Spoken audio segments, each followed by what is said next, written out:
Welcome to another edition of Around with Randall, your weekly podcast on making your nonprofit more effective for your community. And here is your host, the CEO and founder of Hallett Philanthropy, Randall Hallett. I can't thank you enough for joining me for this edition of Around with Randall. Today we jump into a couple of scenarios that I've run into in the last couple of weeks that deal directly with donor relations and talking about the nonprofit world. Two unique, I'll call them conversations that are isolated, but yet get to the same message. In one case, I have a client who is a university who is working with a donor, and they're asking for a very sizable gift. And the donor is asking a lot of questions about the financial situation of the university. And more importantly, why is it that they need these kind of gifts to make the university not only work, but work as they're talking about it? It's in a state type situation. Long term with an endowment, you got tuition, and state support. Why are you bothered or concerned about philanthropy? And why is this such a big deal? At the same time, essentially, I have a client that's dealing with a donor where they're asking for probably the largest gift in the organization's history. And this time it's in healthcare. And he's asking questions about why they need philanthropy at all. Aren't you just a business? No one helped me. Why do you need help? Both of these situations bring me to this interesting thought process about not being defensive about nonprofit work and what we do, but to get on the offensive and explain why we do what we do and the value that it delivers. The problem or challenge that we have is every time we turn around, we're being told as nonprofits, and if you're a leader, you hear this, well, you need to be more like a for-profit business. So Stanford Innovation Institute has done papers on how nonprofits should be more like businesses. If you look at books out there, there are books that you can read that say how nonprofits can be more like and driven like a business. So let's start with the concept of nonprofits as businesses. And I find myself in these discussions kind of reverting back to the basics.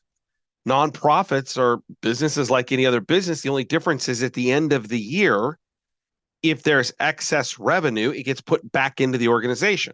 In a for-profit business, it goes to the owners, whether shareholders for a large corporation, or if you're a small company, into the individuals or partnership or sole proprietor, into the person. They get the access. But all the other aspects of a job or an organization are almost as true in a nonprofit as they are in a for-profit. I remember a conversation I had when I was at the University of Nebraska Medical Center talking with a donor, and they were challenging me about the need for philanthropy, not to the level that the other two situations were I described at the top of the program. But they were saying, the CEO gets paid X, millions of dollars, and a couple.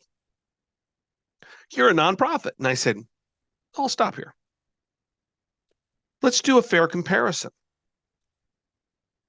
My boss oversees 15,000 employees, $1 billion budget.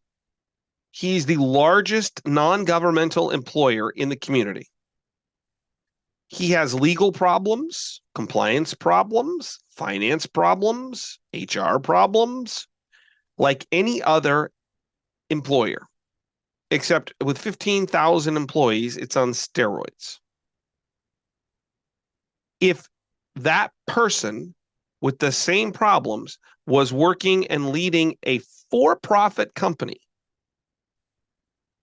he would be paid exponentially more, have stock options or profit sharing that when he left, he would see dramatic retirement packaging put into his particular situation. So the question became, as I asked this particular donor, why would you take a nonprofit job for no money if you had all the same problems you do in your own company? Now, I didn't really sell the concept of nonprofit and the value that we delivered, but it's an interesting discussion. If you're listening to this, you've heard others of my different podcast subject matters. We've talked about that gift officers in particular, but philanthropy in general should be seen as a revenue stream. We're more like the surgeon in healthcare than we are the nurse on 4 South. But yet nonprofits are expected to take less. A video that I would recommend everybody go watch, it's about 17 or 18 minutes, done in 2012 or 13. I use it with boards a lot.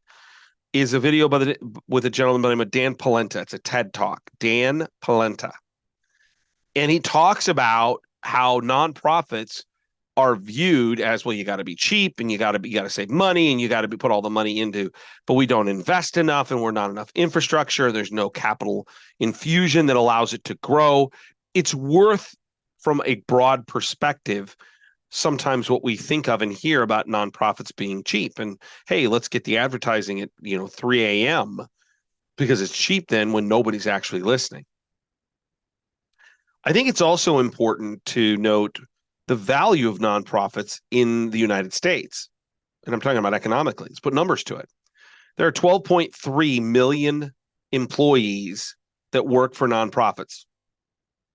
That is about 8% of the entire workforce is related to, in some way, shape, or form, nonprofit work. That the total amount of buying power for what I'll call stuff, supplies, whatever it is that nonprofits use, is more than $1 trillion on an annual basis. It hovers around anywhere from 1.7 to 2.2% of gross domestic product, meaning, let's just take the average, a little less right now, 2% of all the money used in the United States is used in some way, shape, or form related to nonprofit work. And yet, if you look at the Census Bureau and you look at labor statistics, nonprofit employees for like jobs are paid about $7.20 less an hour. So salary, you'd have to calculate it.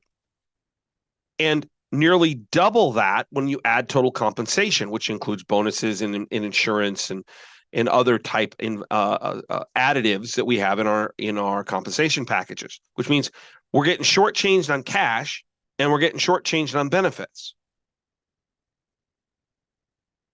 All this is to say that, going back to our two initial situations, that the two donors, and I'm getting a sense this is coming up more often, view what we do as more for-profit, like the world they live in, rather than nonprofit.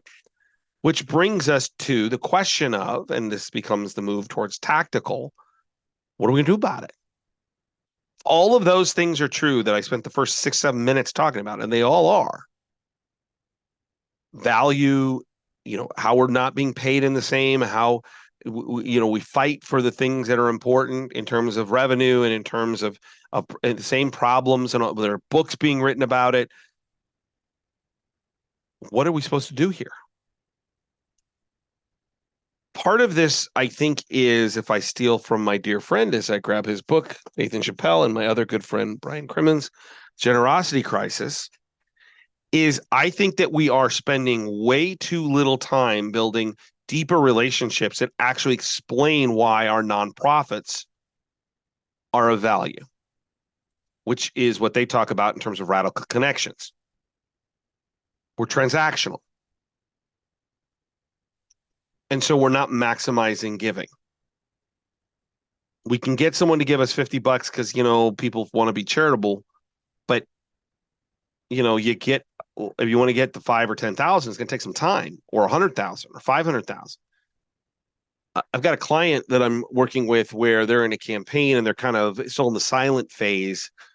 And we're talking about the gift officer. So they're still working at the very top and they're really doing well. But they're kind of beginning to set up that mid-level giving before they go to the public phase.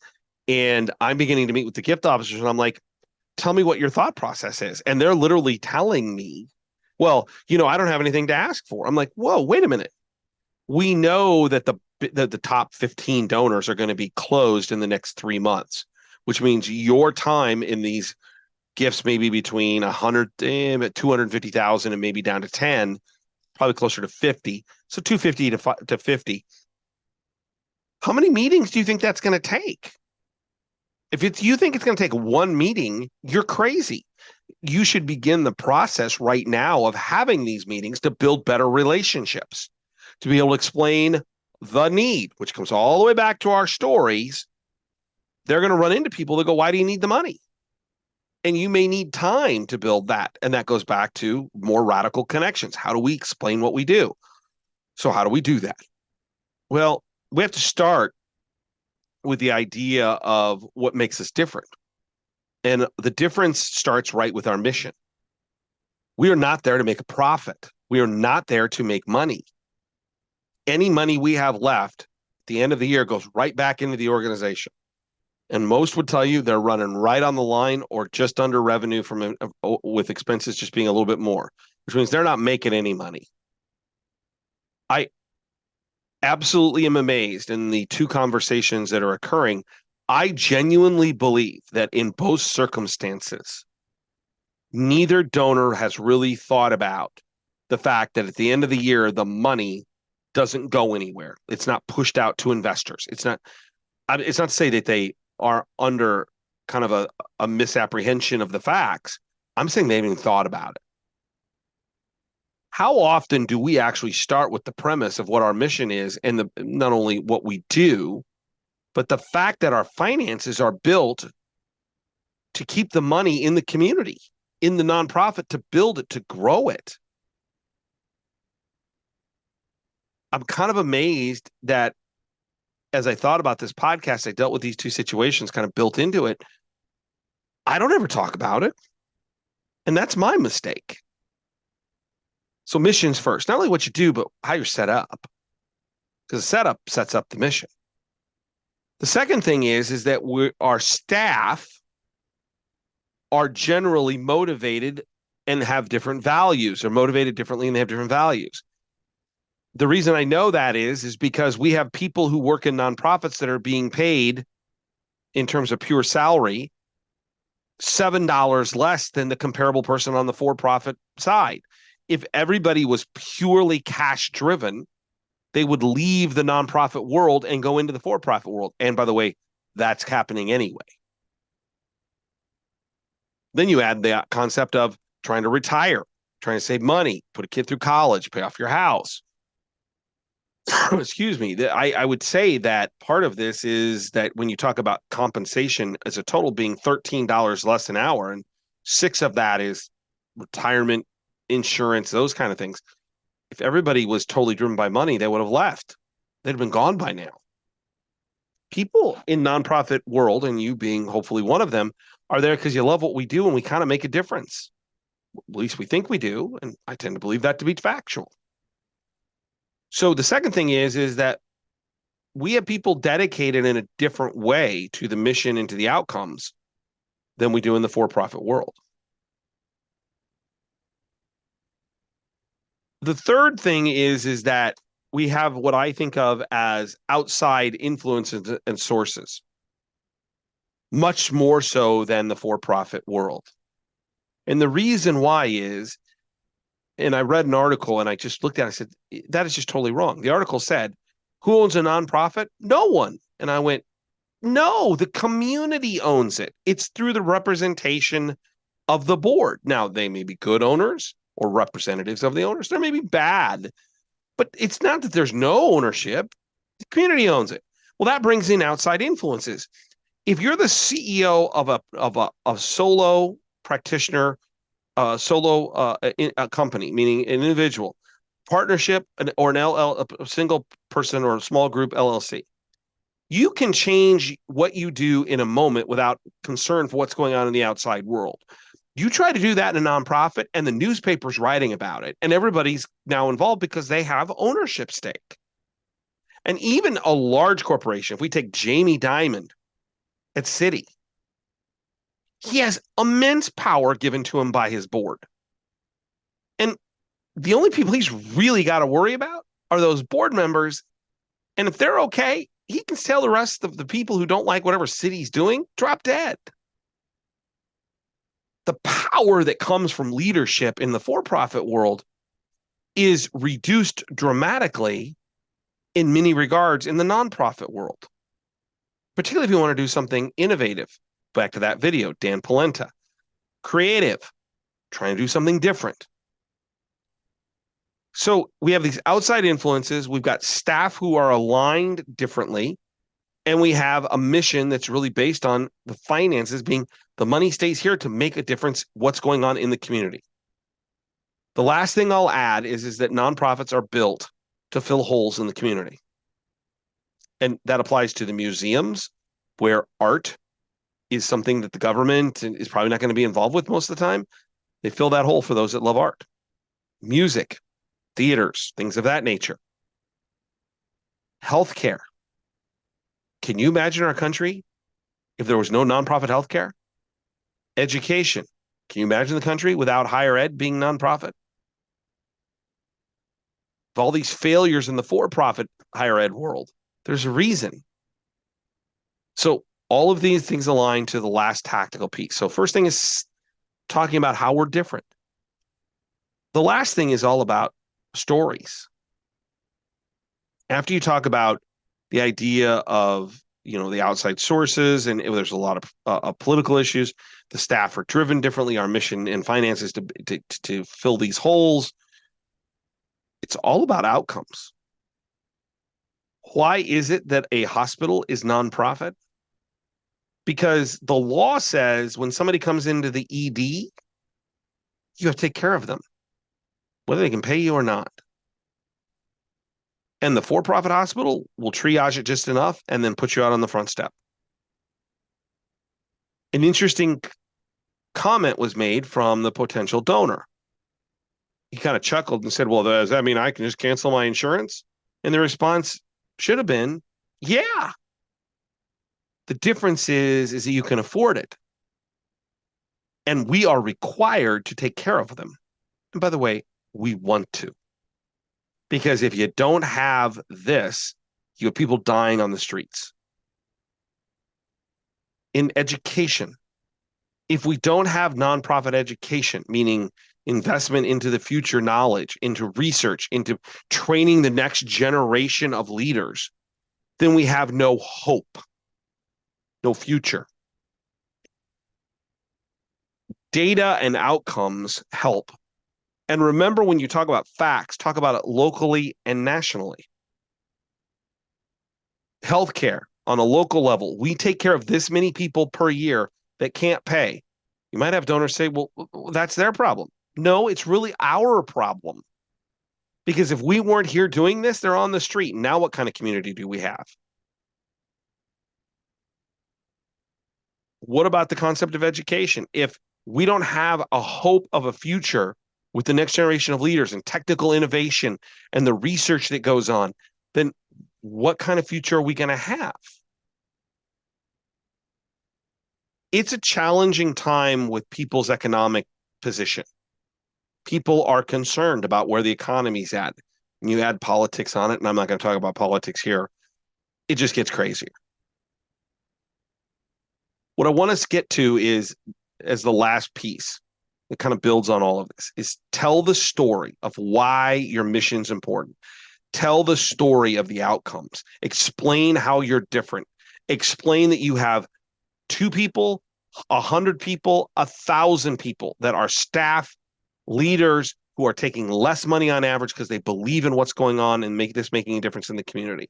And that to keep this going, we need philanthropy to be more active in the finances of our organizations to ensure that we're here and that we can continue to do good. Because the other option is the government takes care of all of it. I've seen the government work, not the most nimble group of people. Nonprofits are built for these holes, are built for these holes in society where people fall and things that we love fall. But we have to have the financial support, and here's what we do to make that work. Value is what we should be talking about, and you can't get to value transactionally. It only gets there with deeper relationships. Take the time to build them. It may take longer, but it'll be more worthwhile.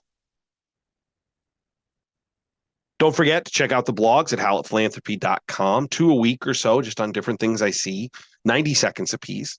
And if you're interested in contacting me or talking with me or give me a suggestion or want to make a comment, say, you're crazy, Randall. Happens all the time at home. They don't even have to email me.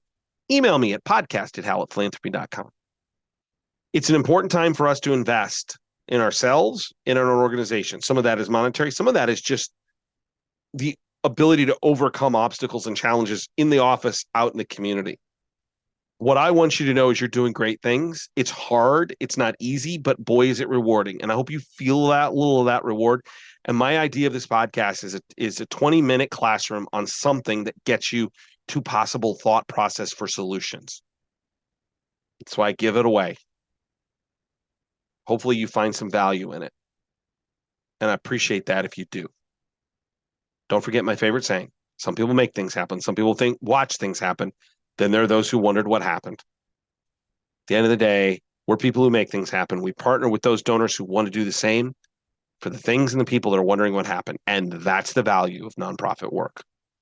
Go sell that to your community and you'll be much better off than just asking for money. I'll look forward to seeing you next time right back here on another edition of Around with Randall. And don't forget, make it a great day.